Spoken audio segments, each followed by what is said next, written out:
Lalat termasuk dalam ordo Diptera, kelompok serangga bersayap dua yang telah berevolusi sejak lebih dari 200 juta tahun lalu.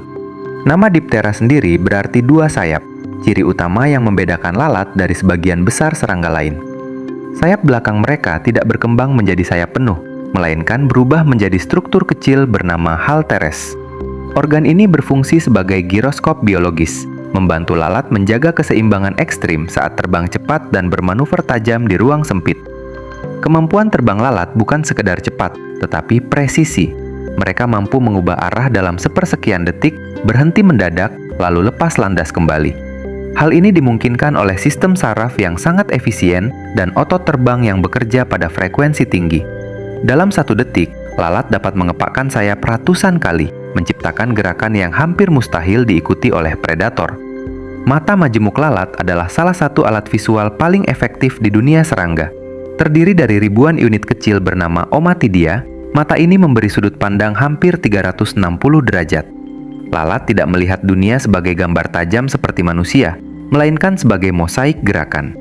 Sistem ini membuat mereka sangat peka terhadap perubahan posisi, bayangan, dan getaran. Alasan mengapa lalat sering lolos tepat sebelum tangan manusia menyentuhnya. Di bagian mulut, lalat memiliki alat isap yang dirancang bukan untuk menggigit, melainkan melarutkan. Mereka tidak bisa mengunyah makanan padat. Sebagai gantinya, lalat memuntahkan cairan enzim pencernaan ke permukaan makanan, baik itu sisa makanan, kotoran, atau jaringan membusuk, lalu menyedot kembali cairan yang sudah terurai. Proses ini menjadikan lalat sebagai pengurai eksternal, organisme yang memulai pencernaan sebelum makanan masuk ke tubuh. Indera penciuman lalat bekerja melalui antena dan rambut sensorik halus di seluruh tubuhnya.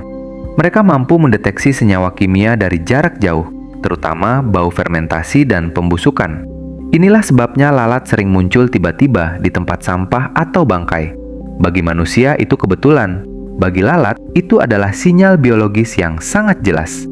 Tubuh lalat mungkin tampak sederhana, tetapi setiap bagiannya adalah hasil seleksi alam yang ketat, ringan, cepat, adaptif, dan efisien. Evolusi tidak membentuk lalat untuk disukai, tetapi untuk bertahan di lingkungan yang paling tidak ramah, tempat di mana kehidupan lain telah berakhir dan siklus baru harus segera dimulai. Kehidupan lalat berjalan dalam siklus yang cepat, efisien, dan nyaris tanpa jeda. Dari telur hingga dewasa, sebagian besar spesies lalat hanya membutuhkan waktu beberapa hari hingga beberapa minggu. Kecepatan inilah yang membuat lalat menjadi salah satu organisme paling adaptif di lingkungan manusia dan alam liar. Mereka tidak dirancang untuk umur panjang, tetapi untuk regenerasi terus-menerus. Siklus hidup dimulai dari telur yang diletakkan di tempat kaya bahan organik, sisa makanan, kotoran, bangkai, atau materi tumbuhan membusuk. Betina mampu menghasilkan ratusan telur dalam satu periode reproduksi. Pilihan lokasi bukan kebetulan. Telur harus menetas di lingkungan yang langsung menyediakan energi bagi fase berikutnya, larva. Larva lalat, yang dikenal sebagai belatung, adalah mesin pengurai biologis.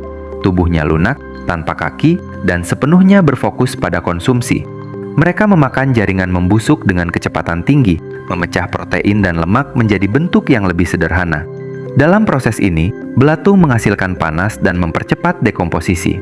Pada bangkai hewan, aktivitas mereka dapat mengubah jaringan dalam hitungan hari, proses yang sangat penting dalam siklus nutrisi ekosistem.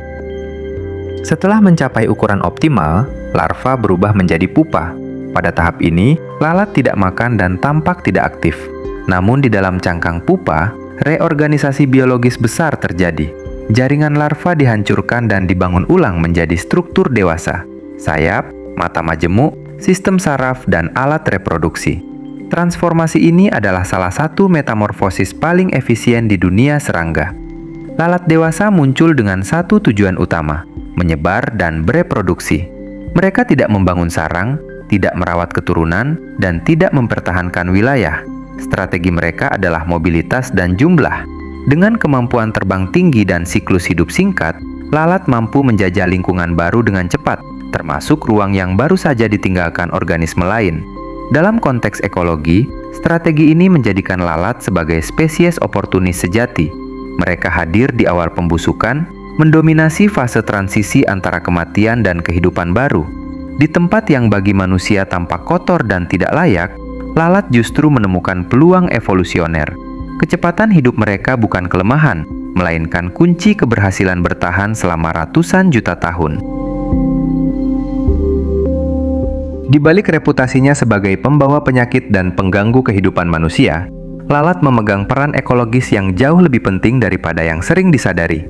Mereka adalah bagian dari sistem daur ulang alam yang bekerja cepat, senyap, dan nyaris selalu hadir di setiap ekosistem darat.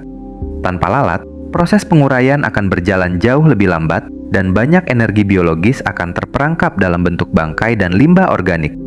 Sebagai larva, belatung adalah pengurai primer.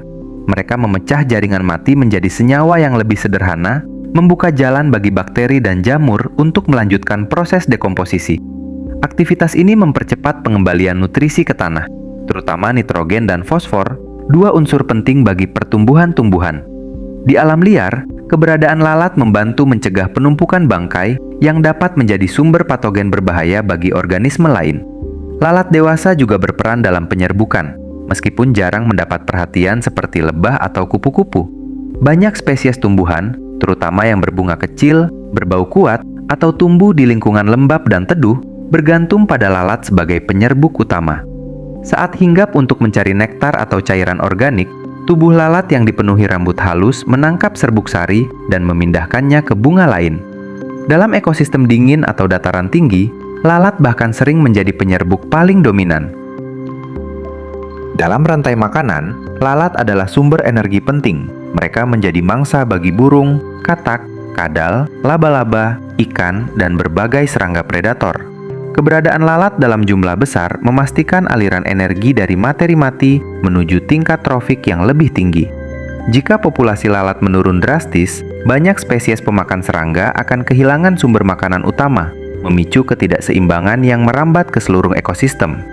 Menariknya, lalat juga berperan dalam ilmu pengetahuan dan forensik. Pola kedatangan dan perkembangan larva lalat pada bangkai digunakan untuk memperkirakan waktu kematian dalam investigasi forensik. Di laboratorium, lalat buah telah menjadi organisme model penting dalam genetika, membantu manusia memahami pewarisan sifat, mutasi, dan mekanisme dasar kehidupan. Dengan segala peran ini, lalat bukan sekadar serangga pengganggu. Mereka adalah penghubung antara kematian dan kehidupan baru, antara limbah dan kesuburan, antara energi yang hilang dan energi yang kembali berputar. Kehadiran mereka mungkin tidak menyenangkan, tetapi dalam keseimbangan alam, lalat adalah pekerja yang tak tergantikan. Hubungan antara lalat dan manusia adalah hubungan yang paling kompleks di antara semua serangga umum. Di satu sisi, lalat menjalankan fungsi ekologis yang penting. Di sisi lain, kedekatan mereka dengan aktivitas manusia menjadikan sebagian spesies sebagai vektor penyakit yang serius. Konflik ini tidak muncul karena lalat jahat, melainkan karena adaptasi biologis mereka yang sangat efektif di lingkungan buatan manusia. Lalat memiliki kebiasaan makan yang oportunistik. Mereka tertarik pada bahan organik yang membusuk, kotoran, bangkai, dan sisa makanan, sumber nutrisi yang melimpah di pemukiman manusia. Ketika hinggap, lalat tidak menggigit, tetapi menggunakan mulut tipe spons untuk menyerap cairan. Untuk melarutkan makanan padat, mereka memuntahkan enzim pencernaan ke permukaan makanan. Proses inilah yang memungkinkan bakteri berpindah dari satu permukaan ke permukaan lain. Permukaan tubuh lalat dipenuhi rambut mikroskopis dan bantalan lengket di kaki yang disebut pulvili. Struktur ini membuat lalat sangat efisien membawa mikroorganisme. Bakteri, virus, dan parasit dapat menempel dari kotoran atau limbah, lalu dipindahkan ke makanan manusia. Berbagai penelitian menunjukkan bahwa lalat rumah mampu membawa patogen seperti Salmonella, E. coli, Shigella, dan Vibrio yang berhubungan dengan penyakit pencernaan serius. Namun penting untuk dipahami bahwa lalat bukan sumber asli penyakit. Mereka adalah perantara pasif. Lingkungan yang kotor, sanitasi buruk, dan penumpukan sampah menciptakan kondisi ideal bagi lalat untuk berkembang biak dan berinteraksi intens dengan manusia. Dalam ekosistem alami yang seimbang, risiko ini jauh lebih rendah karena lalat tersebar dan tidak terkonsentrasi di satu titik. Penggunaan insektisida secara masif juga memunculkan masalah baru. Banyak populasi lalat kini menunjukkan resistensi terhadap bahan kimia tertentu. Ini bukan tanda kekuatan luar biasa, melainkan konsekuensi langsung dari seleksi alam yang dipercepat oleh aktivitas manusia. Lalat dengan mutasi tahan racun bertahan dan berkembang biak, sementara yang lain mati, menciptakan populasi yang semakin sulit dikendalikan. Konflik manusia dengan lalat pada dasarnya adalah konflik dengan lingkungan yang kita bentuk sendiri. Ketika limbah organik tidak dikelola dengan baik, ketika sanitasi diabaikan, lalat hanya melakukan apa yang telah mereka lakukan selama jutaan tahun, memanfaatkan sumber energi yang tersedia. Mereka bukan anomali, melainkan indikator bahwa sebuah sistem telah kehilangan keseimbangannya. Di balik citranya sebagai serangga pengganggu, lalat memegang peran ekologis yang jauh lebih luas daripada yang sering disadari. Mereka bukan sekadar penghuni dapur atau tempat sampah, melainkan bagian penting dari sistem daur ulang alam yang bekerja di hampir semua ekosistem darat.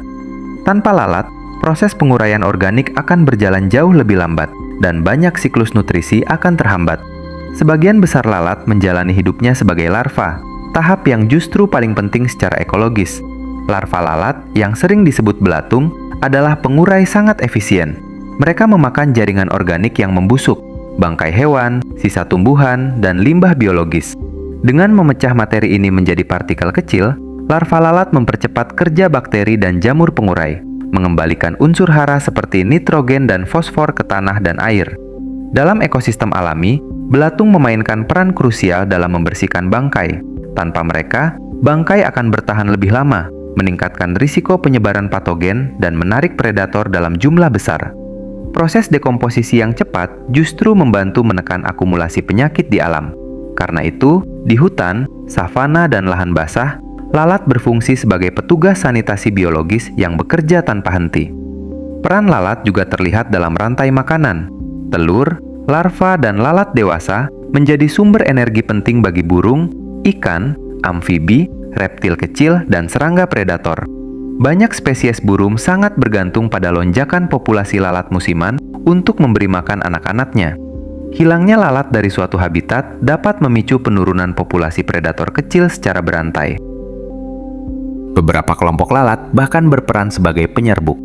Meskipun tidak seefisien lebah, lalat penyerbuk aktif di lingkungan dingin, lembab, atau teduh, kondisi di mana serangga lain kurang aktif. Mereka membantu penyerbukan tumbuhan liar, termasuk spesies yang menjadi fondasi vegetasi alami. Dalam dunia ilmiah, lalat juga memiliki nilai penting. Lalat digunakan dalam penelitian genetika, ekologi, dan forensik.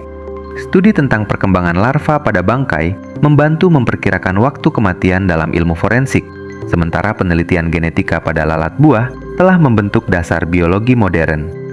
Dengan demikian, lalat bukan sekadar simbol gangguan, melainkan komponen fungsional dari ekosistem. Mereka menghubungkan kematian dengan kehidupan baru, limbah dengan kesuburan, dan kekacauan dengan keteraturan biologis. Sebuah peran yang bekerja senyap, cepat, dan nyaris tak terlihat. Di dunia modern, lalat adalah salah satu serangga yang paling berhasil beradaptasi dengan kehadiran manusia. Mereka mengikuti jejak peradaban, datang bersama pertanian, pemukiman, limbah, dan perubahan lanskap. Kemampuan berkembang biak yang cepat, siklus hidup singkat, serta fleksibilitas sumber makanan membuat lalat mampu bertahan di lingkungan yang ekstrim dan terus berubah. Dalam hitungan hari, satu generasi dapat lahir, tumbuh, dan bereproduksi kembali, menjadikan mereka indikator biologis dari kebersihan dan keseimbangan lingkungan sekitar manusia. Namun keberhasilan adaptasi ini juga membawa tantangan. Di lingkungan padat manusia, beberapa spesies lalat berperan sebagai vektor penyakit. Mereka dapat memindahkan bakteri, virus, dan parasit dari satu permukaan ke permukaan lain melalui kaki, mulut, dan saluran pencernaan. Risiko ini bukan karena lalat jahat, melainkan karena perilaku alaminya yang berpindah-pindah antara bahan organik membusuk dan makanan manusia. Masalah kesehatan muncul bukan dari keberadaan lalat itu sendiri, tetapi dari kondisi lingkungan yang memungkinkan interaksi tersebut terjadi secara intens. Pendekatan ilmiah terhadap lalat tidak bertumpu pada pemusnahan total, melainkan pengelolaan ekosistem mikro. Sanitasi yang baik, pengelolaan limbah organik, sirkulasi udara, dan pengurangan sumber pembusukan terbuka terbukti jauh lebih efektif daripada penggunaan insektisida berlebihan. Di alam, populasi lalat dikendalikan oleh predator, kompetisi, dan ketersediaan sumber daya. Ketika keseimbangan ini dijaga, lalat tetap menjalankan perannya tanpa menjadi ancaman. Menariknya, penelitian terbaru juga melihat potensi lalat sebagai solusi masa depan. Larva lalat tertentu mampu mengolah limbah organik dalam skala besar, menghasilkan biomasa kaya protein untuk pakan ternak dan ikan. Dalam konteks krisis pangan dan limbah global, serangga yang dulu dianggap menjijikan justru mulai dipandang sebagai bagian dari teknologi berkelanjutan. Di luar fungsi praktis, lalat mengajarkan pelajaran penting tentang ekologi, bahwa kehidupan tidak selalu indah, bersih, atau nyaman. Alam bekerja melalui proses pembusukan, penguraian, dan transformasi. Lalat berada tepat di titik itu, di antara akhir dan awal, di antara sisa dan kelahiran kembali. Selama masih ada kehidupan, akan selalu ada lalat. Bukan sebagai gangguan semata, tetapi sebagai penanda bahwa siklus biologis masih berjalan. Dalam dengung sayapnya yang singkat dan keberadaannya yang sering dihindari, lalat mengingatkan bahwa keseimbangan alam dibangun bukan hanya oleh makhluk yang kita kagumi, tetapi juga oleh mereka yang bekerja di sisi paling dasar dari kehidupan.